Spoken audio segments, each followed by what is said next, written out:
Okay, so we're reading from Nehemiah 2, from verses 1 to 10.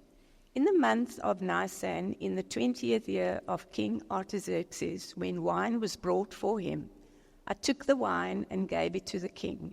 I had not been sad in his presence before. So the king asked me, "Why does your face look so sad when you are not ill? This can be nothing but sadness of heart." I was very much afraid, but I said to the king, "May the king live forever. Why should my face not look sad when the city where my fathers are buried lies in ruins and its gates have been destroyed by fire?" The king said to me, "What is it you want?" Then I prayed to the God of heaven, and I answered the king, "If it pleases the king, and if your servant has found favor in his sight, let him send me to the city in Judah where my fathers are buried, so that I can rebuild it." Then the king, with the queen sitting beside him, asked me, "How long will your journey take? And when will you get back?" It pleased the king to send me, so I set a time. I also said to him, "If it pleases the king, may I have letters to the governors of Trans-Euphrates, so that they will provide me safe conduct until I arrive in Judah. And may I have a letter to Asaph, keeper of the king's forest, so that he will give me timber to make beams for the gates of the citadel by the temple, and for the city wall, and for the residence I will occupy." And because the gracious hand of my God was upon me, the king granted my requests. So I went to the governors of Trans-Euphrates and gave them the king's letters. The king had also sent army officers and cavalry with me. When Sanballat the Horonite and Tobiah the Ammonite official heard about this, they were very much disturbed that someone had come to promote the welfare of the Israelites. All right, so an amazing passage. We see, like in chapter 1, there's Nehemiah in his private space. It's like the private aspect of his walking with God and the call of God in his life. And then in chapter 2, it moves into a public space. And it's not like he leaves prayer behind.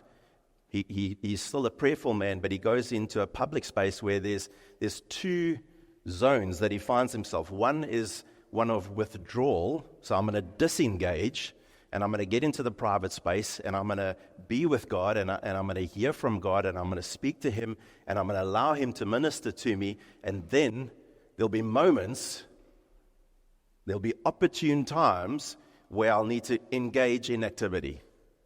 And this is what's happening in chapter 2. It's like the first hurdle that he needs to get over. It's like he's got to ask for permission. He's got to go to this king of Persia, King Artaxerxes. And the thing that Nehemiah gets right is that he finds this essential rhythm between withdrawal and engagement. He withdraws and then he engages. And that's the theme of this morning. With the good hand of God upon him, Nehemiah found the essential rhythm of withdrawal and engagement for effective ministry. This is the gist of what I want us to see this morning, because it's so key for us to understand as far as how we walk with God and how we are effective for God. And it's finding that rhythm. It's like we need to withdraw, and then we also need to engage. Effective ministry is not just engaging. Effective ministry is withdrawing. It's withdrawal to a point of being with God. That's where it actually starts. That's where you become effective, from that place of being prayerful. It's characteristic of the ministry of Jesus, and it's certainly a pattern for believers. Like, that's what we get from Scripture, and Nehemiah displays this in an amazing way. So the dimensions of God's call, the first thing that I want to speak about is delayed practice. He had a delayed practice. It says, in the month of Nisan, in the 20th year of King Artaxerxes, when wine was brought for him, I took the wine and gave it to the king. Now that first phrase, in the month of Nisan, whatever, if you're in the market to buy a car, don't take this as a word from the Lord.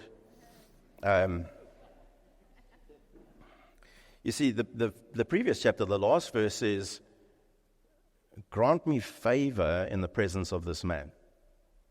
That's where we ended off last week.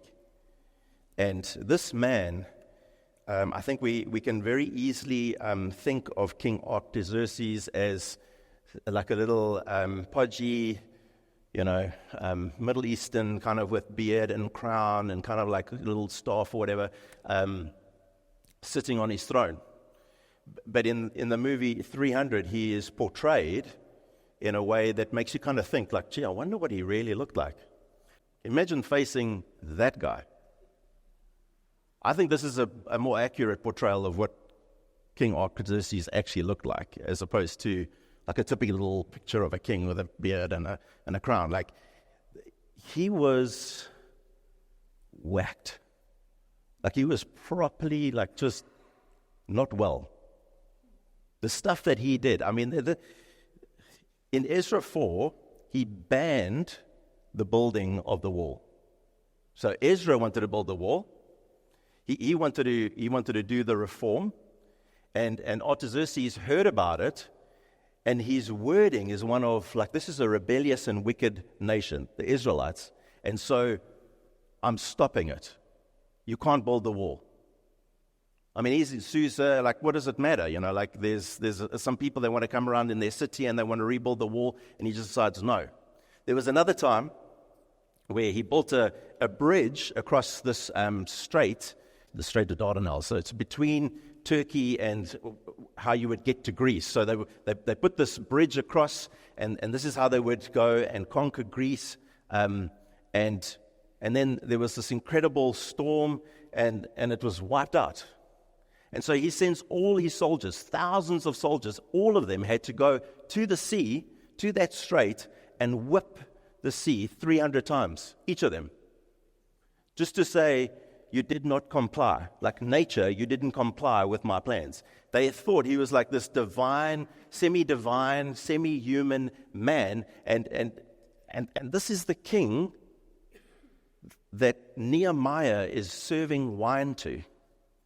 Like if you said something wrong or came across in a way that was unhelpful, he would just order you to be executed. It would just be the end of your life. Like if you put a foot wrong, he would just in a moment say, I'm not happy with you anymore. It might not even be that you did something wrong. He just wakes up in the morning and he just feels like, I feel like I want to execute someone. I'll just send my cupbearer. I mean, we saw it in the story of Joseph with the cupbearer and the baker. Like, I mean, these guys are just crazy. They are a rule unto themselves, and they could do whatever they want. They were like, I mean, he was the king of Persia. And Nehemiah is needing to go to him and say, we want to rebuild the walls. You know that thing like 13 years ago that you said, like, we're not allowed? You banned it? I'm going to ask you if we can actually pick that thing up again. And hope that you're going to get a favorable response from that guy. And so Nehemiah in chapter 1 says, grant me favor in the presence of this man. It's amazing how when you're in the presence of the man, he seems so intimidating. He is like the king of Persia. He's this rule. He has authority. He can make calls. But when you go into the presence of God, then all of a sudden he becomes small. And so when he's in the presence of God and he's withdrawing and he's praying, he doesn't say, give me favor in front of the king. Give me favor like with this incredible, Artaxerxes. He just says, give me favor in the presence of this man. Because now he's in the presence of the real king. And in the presence of God, this guy just becomes so small. But as we read, it doesn't take much, so like then Nehemiah goes into his presence, stands in front of him. He notices that he's sad. It's like, this is not a sadness that comes from being ill, because you wouldn't be ill and be allowed to be in the presence of the king. So they would have all these like filters, like you would have to be in good health. So it can't be because you're ill So he says, this must be sadness of heart. So like you recognize that something's wrong with Nehemiah, and it's like in that moment, what could potentially happen? How dare you come into my presence and be all moody? Like that's the first thing. And in that moment, he says, I was very much afraid. So in the presence of God, he says, give me favor with this man. But then when he actually goes into his presence, it's like, oh dear, he's seen that I'm sad. I was very much afraid, Nehemiah says. Like he's just honest, like I was afraid in his presence. But you see how important it is for him to have been in God's presence so that he could go into Artaxerxes' presence? Like he had to preamble it. He needed to be in God's presence to see that he's just a man, and then in the moment that he goes into his presence, actually have the courage to follow through with it, because he knew his God was with him. So, in the month of Nisan, I've highlighted that specifically for this reason. In chapter 1, it says in the month of Kislev. Now it says in the month of Nisan. So everything in the Bible is there for a reason. It's not random. It's not like God's not trying to fill the Bible up with, fluff to kind of like let's expand the story. He's putting very specific things there for us to lay hold of. So when timing comes into this portrayal of the story, we must ask the question: why is it in that month? And why was the first prayer in that month? And to know what's the duration, what's the timing, and to understand why is that so important that the Bible actually portrays that. So what this is actually telling us is that there's 4 months that went by. From chapter 1, he prays, and he says, for some days I prayed day and night. And in our terms, we might say, okay, like 3 or 4 days. No, 3 or 4 months. He just said, for some days, I prayed for some days, day and night. We cried out to you. But like 4 months of prayer, 4 months of being in the presence of God, 4 months of withdrawing before he would actually engage. If you think of the time that it took to build the wall, 52 days. But he was in God's presence praying for over 100 days. So the time that it took to actually, in our way of looking at things and seeing what's effective ministry, like 52 days of building the wall, it was more than double of that time that he spent with God, withdrawing from the activities of life so that he could actually be with God twice as long compared to the time that he would take to actually build the wall. It's amazing rhythm that Nehemiah shows us. And so he is waiting for this best moment, this God moment, the right opportunity. And it's hard to tell, like, when is the right time to actually have the conversation with the king? Well, God knows. So he was waiting for God to show him. It's not the only time that he went into the king's presence. So when he got the news of the state of Jerusalem, it says he mourned and he wept. And it was like the anguish of God. He took something of God's heart upon himself. And so he mourns and he fasts and he weeps. This is what we're reading in chapter 1. This is 4 months earlier. And surely that must have been part of the unfolding story. But every time he comes in front of the king, he's okay. Because it says, I was never sad in his presence before, just that day. And that day, it was like I discerned that this is the moment, this is the time that God has for me to ask the question, and somehow the anguish that he carried for his people back home overtook him in that moment, and the king could see it. It's like, I can see you are saddened of heart. But God decides those moments. You see, our difficulty is we've got to discern the God moments to engage. So we want to withdraw and we want to be in God's presence, and then we want to allow him to show us, when do we move? You see, that's why in Hebrews 6 it says, be imitators of those who through faith and patience inherited the promises of God. So it's not just faith, it's patience as well. Faith is knowing that God knows what is best. Patience is knowing that God knows when is best. And God will keep us in a place of withdrawal, disengaging from the activity long enough to a point where he actually then shows us the time is now. Now you ask the question. 4 months later, and Nehemiah must be asking the question, well, why 4 months? When I first heard, I was overcome with sorrow and the anguish, and I really felt like it was your heart that I was carrying myself. I could have in that moment gone and asked the question, but God knew, no, you need 4 months where I need to speak to you. I need to show you things. There are some details to this undertaking. That's my undertaking. I'm just going to do it through you, but you need to spend time with me and withdraw so that when the time is right, you can actually engage. And trust me for that rhythm. Trust me as I show you when is right. You know, when we first got to Stellenbosch, we left in early December of 2018. And the question was, okay, well, we're planting a church, we're starting. But the first question I had in my mind is, well, when do we start? That's actually a good question. Because you've got 20 people that's come with. Got a couple of people on this side that's also like, expecting, like they know we've come, but okay, so when are we actually going to start? And I really felt like God just say, I'll show you when. And that's hard because you want to like, hey man, let's just get on with it. Let's go. Let's do this. We've fired up here. Like we've packed everything and, kind of loaded the car and the truck is making its way to the Cape. And, we move into our house and it's like, we got the lounge, we got everything ready. This is where we're going to meet. Let's go.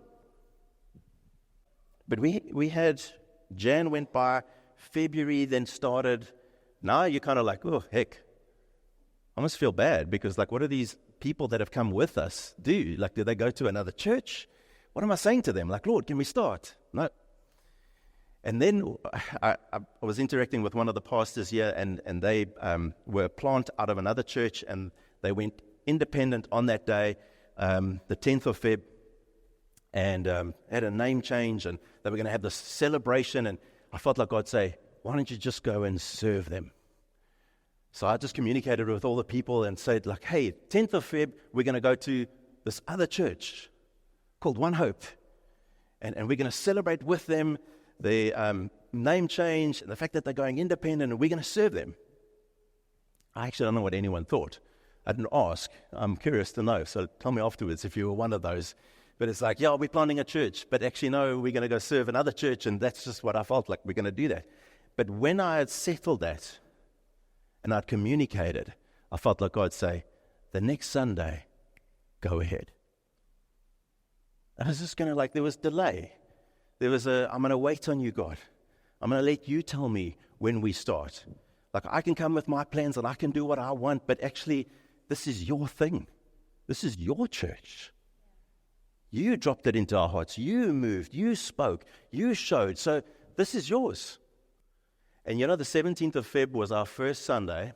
And on that Sunday, someone came to me afterwards and said, do you know that you preached from John 17, the promise over this church is Ezekiel 17. It's happening on the 17th of Feb, and it's all happening here at your house, 17 Barry Road, Tulsa. And it was 17, 17, 17, and 17 has just become a number. Like God just speaks to me through the number 17. Like when things just, it aligns in a way where it just can't be coincidence. Like God is on it. And he would know that this is a number that I'm going to use to speak to you, so I'll make it start on that day. Such a profound moment, the very first service that you will have as a church in your lounge with 30-something people, and we're just going to be singing while we stare at the TV and preaching your heart out to 30 people when you've come from this amazing church in Pretoria, but it would be a 17th of Feb because the promise of the church is from Ezekiel 17. He happens to take me to John 17. It's all happening at 17 Barry Road. And this number 17, I just feel like it's a God moment. We're going to engage. We're going forward. We're starting. Not my time, his time. Sometimes we don't discern those moments well, though. And so God will restrict us. He'll hold us back. Have you ever seen that? I think it's gladiator. Someone actually said it today in our pre-service prayer meeting, where they're about to attack, and the guy who's leading the whole thing, he's going to tell them when they can go. And until that point, he just keeps saying, hold, hold, hold, and then charges. There's something of like when we walk with God, that he just puts something in front of us and he says, hold. Just hold. I'll tell you when. Lord, now? No. What about now? No. Hold. Hold. Yeah, but Lord, hold. We think we're clever. We'll come up with all the reasons. What about this person? And that person said that. But like they need. And that, like, there's something that I've got to do about this. Like God's like, no, hold. Because actually, whatever ministry we have, it's his. Like he's just wanting to do it through you. So we are not about like coming up with plans and strategies and then saying, now that I've come up with this, God, can you please bless it? God, can you please give me strength, give me power, sustain this? It's like, how do you even know if that's what God wants you to do? Like we think differently, and we shouldn't think that way. We should be saying, Lord, what is it that you want to do? Disclose that to me. Give me your plans. Give me your creativity, your strategy, and hold me. Hold me in that place. Let me be in a place of withdrawal. Let me disengage from the busyness of life. Let me rather come before you, and you can speak to me. You can give me these incredible truths and incredible gems of what it is that you want to do in people's lives, how you want to do it. Lay it all before me. Give it to me. And then I know what it is that you want me to do. And you'll give me the time. There'll be a hold. Okay, go. There's a month of Kislev, and then there's a month of Nisan. There's a time to withdraw, and then there's a time to engage. But God sometimes enforces those restrictions on us. And somehow we struggle to actually see it's his hand. We get frustrated by it. But we shouldn't. Lord, I want my healing now. Hold. Why, Lord? I know better. Lord, I want to pray for this person, for breakthrough. They're trusting you for a family, but they're struggling to fall pregnant. I'm praying for them, Hold. Did I say you must pray for them? Or are you just responding to a need? Let me lead you. Let me guide you. When you walk in what I have for you, you will see things flow. Don't go ahead of me. Just come with me. I'll speak to you. I'll lead you. And I'll tell you when. There's a beautiful rhythm that Nehemiah is showing us here. And Jesus portrayed it throughout his life. I'm going to withdraw. I'm going to hear from my Father. And then I'll minister. And then I'll withdraw. And then I'll minister. And in Nehemiah's case, 100 plus days of withdrawing for 52 days of building. How crazy.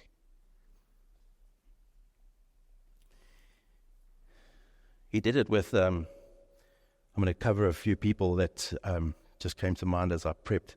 But William Booth, I don't know if you know who that is, General William Booth. He's the guy that started the Salvation Army. If you go back and you look at his history, it's amazing what God does. Grew up in a poor home. It wasn't enough for him to go to school, so he started an apprenticeship at the age of 13. His apprenticeship came to an end, and it was like, well, now hopefully I can find myself a job. But he couldn't. In the interim, his dad passed away, so now he's got his mom that he's got to look after, and he can't find a job. And for 12 months, he's just looking for a job. You see, so like in our world, what we do as brothers and sisters, we'll come around William and we'll say, let me pray for you. Let me pray for a job. We're going to trust God for a job. What's God saying? Hold. Hold. Why, Lord? It's been 2 months now. hold. 4 months, like how are we actually putting food on the table? Hold. 12 months goes by and he finds his first job. But what happened in the 12-month period? What happened in William Booth in the time that he was forced into withdrawal? Forced into a space where he was saying, Lord, I have a heart for people. I want to help people, but I can't even help myself. That God would show him, I'm your helper, but if you really want to help people, you need to identify with the plight of someone who's deprived. So I'll show you what that's like first, and then I'll release you. Hold.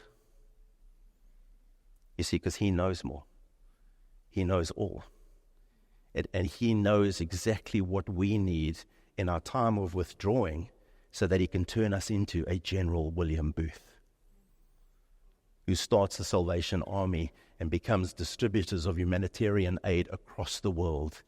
But 12 months, hold. He'll keep you in that space. He'll restrict you. He'll enforce that restriction on you because he's teaching you stuff. He's speaking to you. He's making it possible for you to grow in a way that when it comes to engage, when your ministry starts, there's actually something of his leading and his guiding and his enabling where you can actually minister effectively. Think about the Apostle Paul.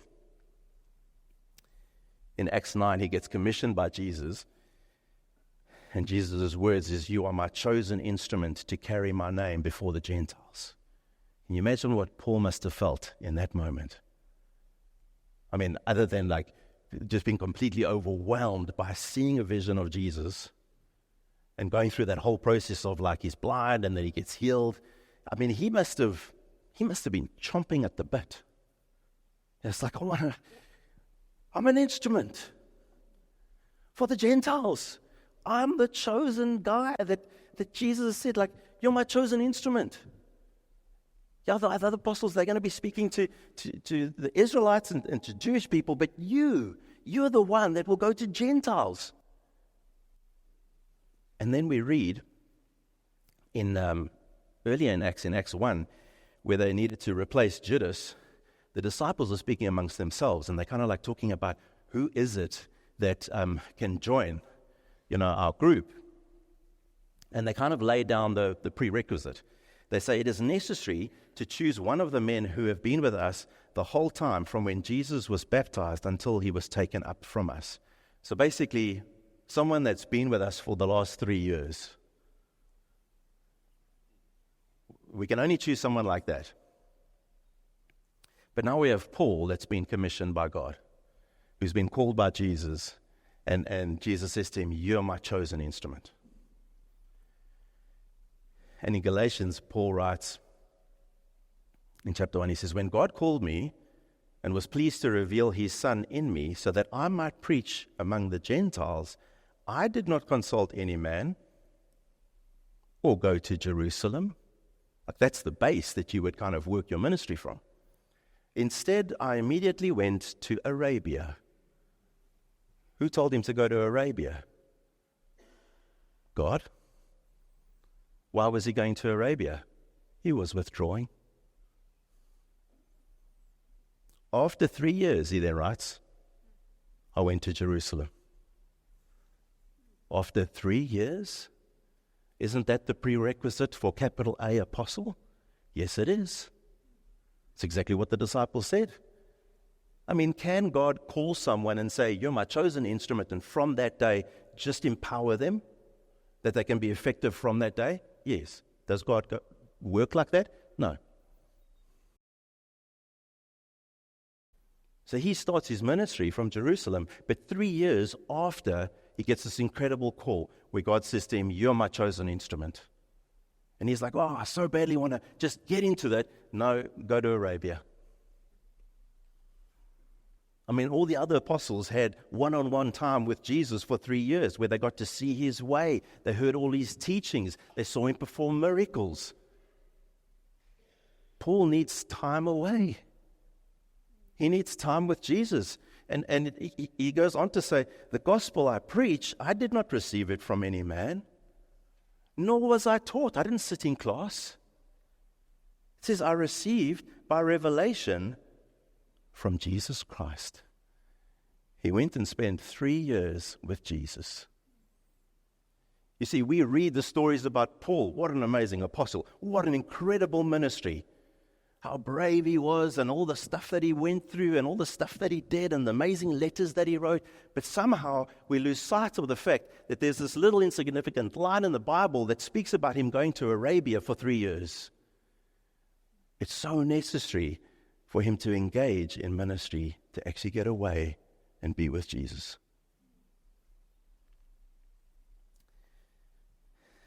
You know, the imprisonments that we read about in the New Testament, we could quite easily see that as just annoying interruptions. Like the work of God is busy unfolding, and then one of the apostles gets imprisoned. Paul spends a lot of time in prison. Peter was in prison. But we can either see it as annoying interruptions, or we can see it as providential interventions. And they were. Because Paul writes about them in a way they served to advance the gospel. He could see the purposes of God in them. So sometimes God forces it upon us. I mean, we can be in jail, we can be captive, we can be in a position where we're stuck, and we're like, oh, I want to get out, oh, I want to do stuff for God. Well, you're there because that's where God wants you to be. Stop worrying about what you must do and just hear what He has to say. Are you feeling captive? Or maybe that's God's way of saying, I've just kept you aside. I'm withdrawing you. I'm bringing you to a place where I'm saying, hold. Let me speak to you. Let me show myself to you. Let me give you something of my heart for the town that you live in. There is anguish in my heart for people that are around you, but I want to show those people to you.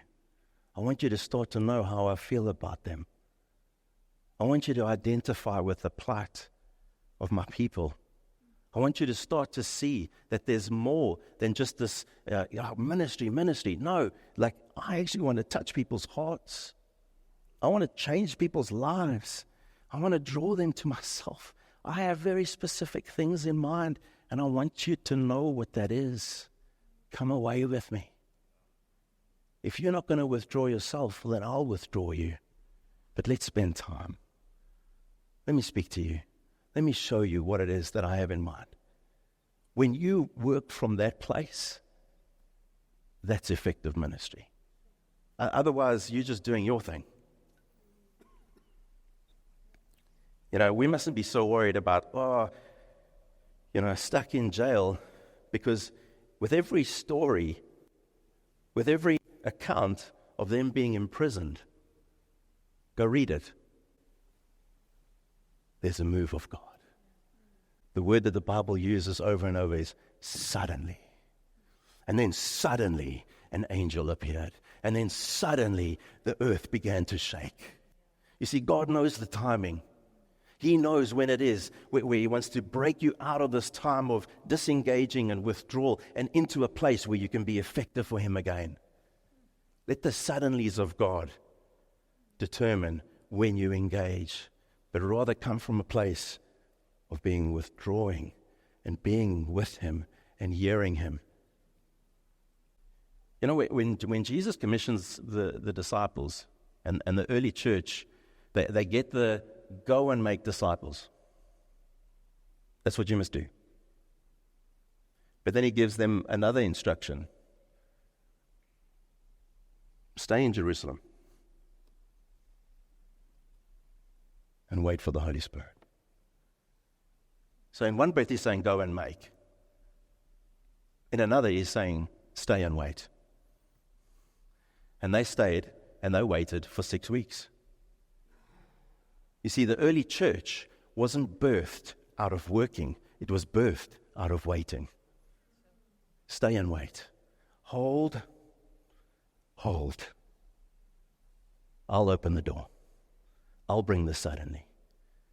But I'm not going to do that until you've heard from me my heart for people, my agenda, what it is that I am doing in this town. Yeah, be with me withdraw so that we can do this together. If you truly want to partner with me, if you want to see my power flow through you, let's just come away. Let's find those moments where you can just hear my heart. And that rhythm of withdrawing is what allows you to actually go into this amazing space of being effective for him. Jesus himself was confined to a womb for 9 months. The darling of heaven, maker of heaven and earth, confined. Then 30 years before he started his ministry. Why? It was God's plan, God's timing. I mean, Jesus anticipated it. He was like, my hour is not yet come. He would say stuff like that. Why 30 years? Well, he needed to live a life of perfection so that we could be credited with his righteousness. That's one. But God's time. God's not in a rush. I mean, there's an urgency in heaven when we think of the call of heaven on our lives. But we can't decide the time.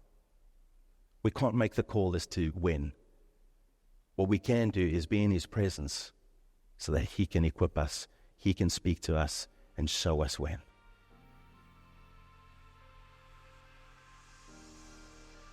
For Nehemiah, waiting time was not wasted time. It was a time of quiet reflection, divine direction. And when we get to the rest of chapter 2, which whether that's next week or over the next few weeks, we'll see more of what God actually showed him, because he was very deliberate. There was very specific things that he spoke to the king about. It wasn't just knowing when to speak, it was what to say. And so God just spent 4 months just preparing him for that moment.